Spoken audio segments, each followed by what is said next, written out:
Hi, guys. This is Hannah and Sergey from the Link Up TV. And in our first ever episode, we're going to interview the lovely Jess Cruse. Now, listen to this. She's a global storyteller, a public speaking coach, a writer, and the founder of Voxa. And in her words, everyone is a walking story. So let's begin with hers. First of all, thank you so much, Jess, for joining us today. Thank you for having me. Could you start by briefing, a little bit about your background, where you grew up, and your philosophy in life? Wow. Small. It starts small. Okay. So, yeah, I'm Jess. I'm British, as you can hear. And I grew up in a multicultural family, but a multicultural setting. So, let's take the UK. I'm from the second city, which is basically the world in a city, every kind of culture, language, ethnicity. Now, my grandmother, she's from a tiny island in the Caribbean. My grandfather, he's from a country near the Caribbean in South America. Then the other side of my family is all British. So that was my upbringing. Parents that loved me, grandparents that had the bravery to literally get on boats and go to the UK for a better life. And that's really the start of my story. But of course, we'll get into more. Okay, so what initially motivated you into storytelling? Okay, let's think about when we're children.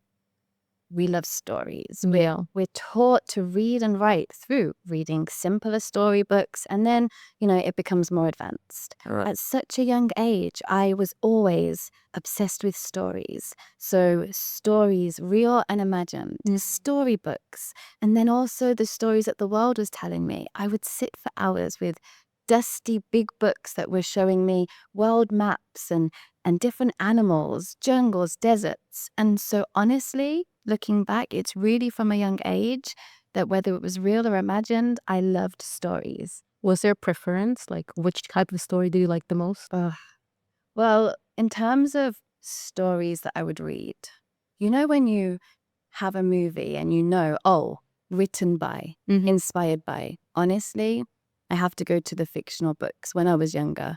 Because when you invoke your imagination, nothing compares. Yeah. And I would read a book, love it, and it would be made on the movie screen and they'd do their best. But is anything better than what happens inside our imagination? So growing up, honestly, fiction. But as I've grown and the stories I've come to know, it's definitely probably the real stories that I love the most now. Do you have an earliest memory of finding or losing your voice? Oof, both. Which one would you like first? Let's start with the losing. Losing, I would say, okay, I told you where I come from, my multicultural family, a blend of different cultures. Now, my grandparents and parents told me, Jess, you're sensitive, you're dramatic, you're expressive. And I took that as I'm creative and I'm curious. But it was when I go to high school, all girls Catholic school, when I go out there outside of my loving home, when I go out there outside of everything, I start to take on labels. I start to see how the world is telling me I am. So you're to this, you're not enough that, you don't fit in here. And so honestly, even though I was loud, dramatic, expressive at home, when I'm a teenager, my voice started to shrink. And I just did not want to be heard. I didn't want to be seen. So the lessons I loved, sure, English, history, geography, but no. I started to shrink and my voice really started to turn down. And then that set me on a journey for how I could really find my voice again. And so that's definitely when I remember losing my voice, for sure. So how did you find your voice again? Well, let's take two parts. At 14, I won a public speaking competition, the whole school public speaking competition. Oh, wow. Right. I've got big train track braces, thick eyebrows, which were not cool then. They are now, thanks to the model. Yeah. And I told you I'm shy, I'm nervous, I'm insecure. But I had an English teacher. So let me tell you how I went from shy, nervous, don't look at me, to winning a whole school public speaking competition of over 1,000 kids. And at that age, 14 years old, when I hated it. And I put it down to three things. I put it down to belief, support, and passion. Belief. I didn't believe in myself at the time, but my teacher did. She believed in all of us and she told us all we could be more than we were. Number two, support. She just made it really simple. Public speaking, she taught English. So she showed us, this is your content, this is your structure, and she guided us through it. But still, that wasn't enough. So we need the third one, passion. We were able in the competition to speak about what we cared about. And so because of those 3 ingredients, I did that. She believed in me, so I believed in myself. I had the support laid out, the structure, the how-to. And then I spoke about what I loved. From there, I won. Winning that, I didn't know then. It's only when I looked back much years later that was a seed that was planted. That was a seed that showed me, hey, my voice matters. Everybody's voice matters. And it doesn't matter who you are, where you come from, what people call you or tell you, you have a voice and you have something to say. And those 2 things were happening there, but that was the first. Let's go to the second part. I know I look 24, but I'm not. That was a while ago. So when I'm 24, I'm getting into my true passion at the time, which is helping people. So I worked in the charity sector. I worked across sub-Saharan Africa, Europe, and even Asia through remote work.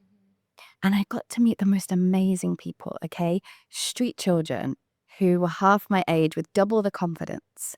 I got to meet women who shouldn't be confident and vibrant with their life journey, but they were.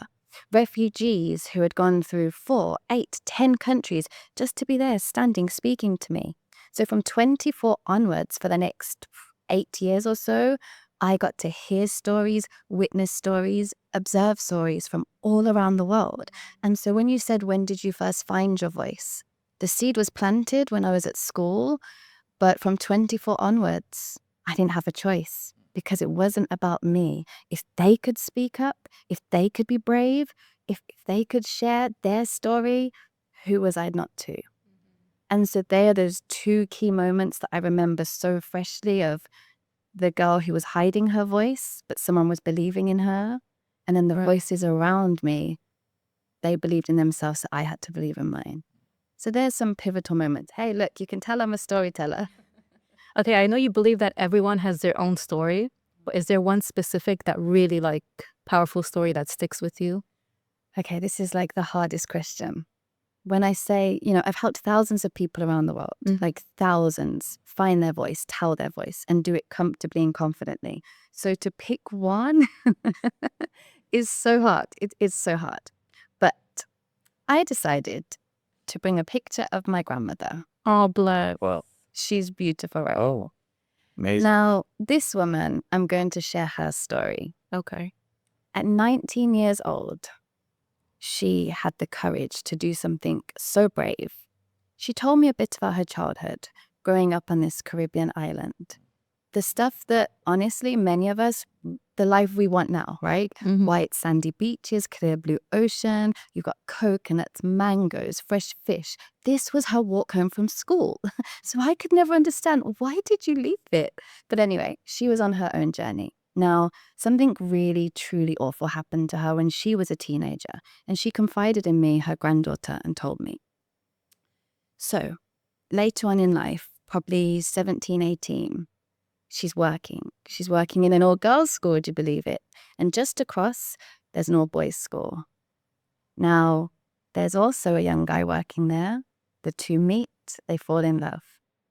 They spend their evenings at the St. Vincent Botanical Gardens, like under the moonlight. She tells me this beautiful story, but then she tells me he has to go to Jamaica to study. Then she tells me her heart was broken. Then she tells me she's back and she's just trying to figure it all out. And so one day, and I'm not kidding, one day in the morning, she saw an advertisement. St. Vincent was, I guess, the colonial owners were the UK. Okay. Awkward part about my ancestry. There were posters. We want you, from the monarch. Come to the UK, support the economy, train to be a nurse, a doctor, and so on. That happened all across the Caribbean. But my grandmother, she saw one of those posters.